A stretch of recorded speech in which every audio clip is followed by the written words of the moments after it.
Hey everyone, and welcome to this explainer right here on Smart Jivan. This is your dedicated channel for personal growth, self-improvement, and honestly just building a better you. If you're seriously committed to your own development, well, you're exactly where you need to be today. Before we jump in, do me a quick favor. Take a second to like this explainer, follow our page, and subscribe to the channel so you literally never miss out on these structured, deep dives into life-changing knowledge. Because today, we are looking at something truly special. We're going to dive into the core philosophy of a phenomenal, intensely inspiring manual for life. We're exploring how incredibly simple, seemingly boring actions can actually build unstoppable, world-changing resilience. Okay, let's jump right into our source material. Make Your Bed was written by retired U.S. Navy Admiral William H. McRaven, and what makes this really remarkable is the author's background. See, he didn't come up with these concepts sitting in some cozy theoretical academic office. Not at all. Admiral McRaven spent his entire career in the military, completely surrounded by war, leading special operations at the highest level. He basically took the brutal, unforgiving realities of actual combat and the legendary, totally grueling crucible of Navy SEAL training, and he distilled them down into universal life lessons. The concepts we're talking about today, they apply to absolutely all of us, no matter who we are or what our daily battles actually look like. So, here's a question for you. Can an expertly folded blanket really change your life? Honestly, on the surface, it sounds completely absurd, doesn't it? But as we trace this journey from micro habits all the way to macro impact today, we're going to see exactly how these highly mundane tasks forge the absolute rock-solid foundation required to survive life's harshest, most terrifying realities. We're going to learn exactly how order in the very smallest things completely prepares you for chaos in the biggest things. Now, these lessons weren't just thought up overnight. They were forged across decades of intense military history. Let's look back at 1969. You have Tommy Norris, who almost got booted right out of SEAL training. His instructor said he was too small, too thin, and frankly, just not strong enough. But he totally proved them wrong. He showed everybody that it's not the size of your flippers that counts, but the size of your heart. I mean, the guy went on to survive being shot in the face in Vietnam, receive the Medal of Honor, and even join the FBI's first hostage rescue team. Incredible, right? Then fast forward to 2001. The horrific tragedies of 9/11 deeply tested the resilience and global courage of men like Admiral McRaven, who had to completely rely on the foundational lessons of their training to navigate a dramatically changed world. All of this history ultimately culminated in 2014 when Admiral McRaven delivered a commencement speech at his alma mater, the University of Texas at Austin. He was actually pretty worried a military officer might not be welcomed by a bunch of college students, but the class absolutely embraced his message. It struck a universal nerve, and from that single speech, this profound book was born.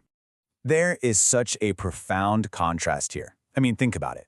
We all dream of doing big things, right? We all want to somehow change the world. But Admiral McRaven argues that changing the world doesn't actually start with some massive, earth-shattering event. No, it starts with the most boring, mundane, highly controllable action you take the very moment you open your eyes in the morning. It quite literally starts by making your bed. Now, the requirements for this in basic SEAL training were incredibly exacting. The barracks in Coronado, California were extremely Spartan. Just a nondescript 3-story building right on the beach. No air conditioning whatsoever, just the relentless sound of the surf pounding against the sand. So first you had to take a gray wool blanket and tuck it tightly under the mattress to create absolutely perfect hospital corners. Then you expertly folded a second blanket into a tight rectangle at the foot of the bed.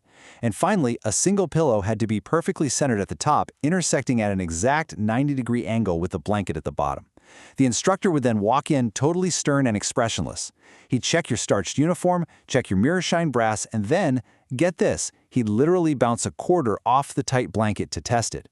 If you deviated from this routine even a tiny bit, you were punished. But if you got it right, there was zero praise. It was simply expected of you as the very first task of a day that was going to be filled with miles of swimming, brutal obstacle courses, and relentless physical harassment. So you might be wondering, what's the point? Well, this strict routine isn't about mere tidiness. It is a brilliant, totally calculated psychological anchor.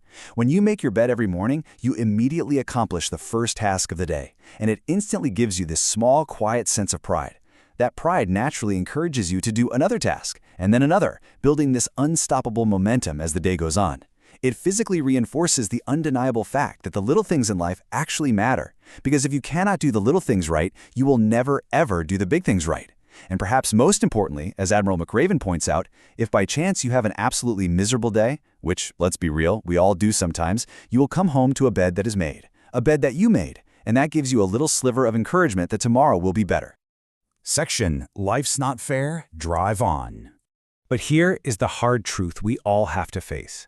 No matter how perfectly you fold those hospital corners, you are eventually going to face uncontrollable hardship. In SEAL training, there is this dreaded concept called being a sugar cookie. What that means is hitting the freezing Pacific surf fully clothed and then rolling around on the beach until you are completely covered from head to toe with wet, heavy sand. You literally spend the rest of the day freezing cold, wet, and totally miserable. And here's the real kicker. Sometimes your brass was shined to a mirror-like radiance. Your uniform was totally flawless. You did absolutely everything right. And the instructors still made you a sugar cookie. It felt like a punishment for a crime you didn't even commit. And this brilliantly illustrates life's inherent unfairness. Sometimes, no matter how hard you try, no matter how good you are or how well you prepare, you still fail. You still end up as a sugar cookie. When that happens, it is incredibly easy to just blame your lot in life on some outside force. It's easy to stop trying altogether because you firmly believe fate is just rigged against you. But the lesson from Admiral McRaven here is crystal clear.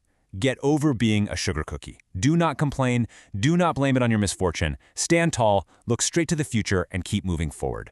Drive on.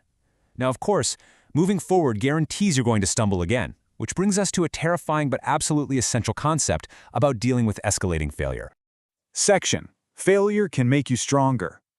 Eventually, your constant drive forward is going to collide head-on with what the SEALs call the circus. Admiral McRaven describes this moment of swimming in the really choppy waves off Coronado Island. He and his swim buddy were totally struggling, falling way behind the rest of the class. The instructors are screaming at them to pick up the pace, but the harder they swam, the further they fell behind. And when you fall behind in SEAL training, you get added to the circus. This is an agonizing, soul-crushing list of extra, punishing physical training given specifically to those who fail to meet the standard.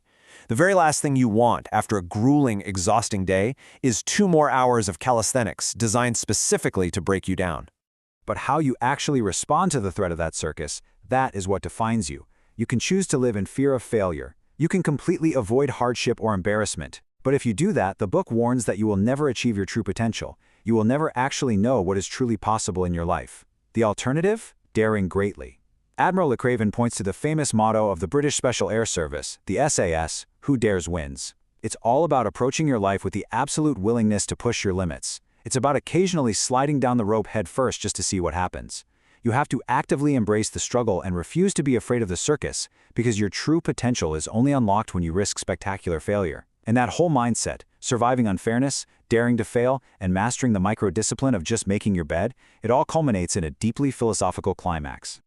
Section, Never, Ever Quit. This right here is just a simple brass bell hanging out in the middle of the SEAL compound.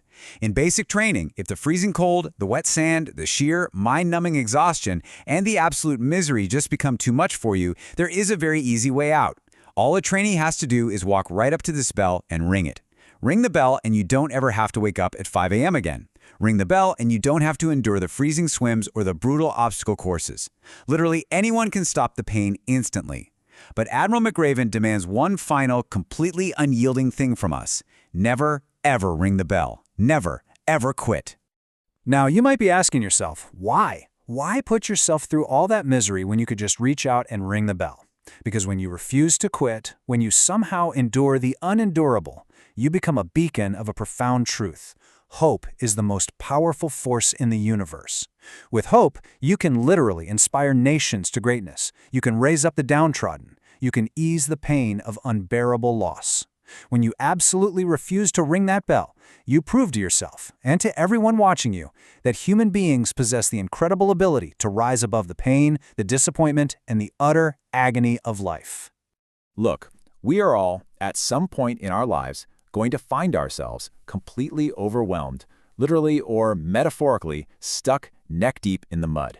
And according to Admiral McRaven, when that mud is freezing cold and the night is incredibly dark, that is exactly the moment you must sing loudly. You must smile broadly. You must actively lift up those around you. You don't just endure the hardship merely to survive it. You carry on to actively inspire others, to give them the desperate hope they need that tomorrow will be a better day. Because sometimes, all it takes is one person to completely change the dynamic. One person's decision not to quit doesn't just save themselves. It can totally save the people around them and their children and generations that are yet unborn. Whole generations can be saved by one single decision made by one single person. So I'm going to leave you with Admiral McRaven's ultimate challenge to all of us. What will the world look like after you change it? It all begins with a choice. How are you going to shape tomorrow, starting with your bed today? Thank you so much for exploring this incredibly powerful book with me here on Smart Jeevan. Keep striving for your personal growth, keep daring greatly, and I will see you all in the next explainer.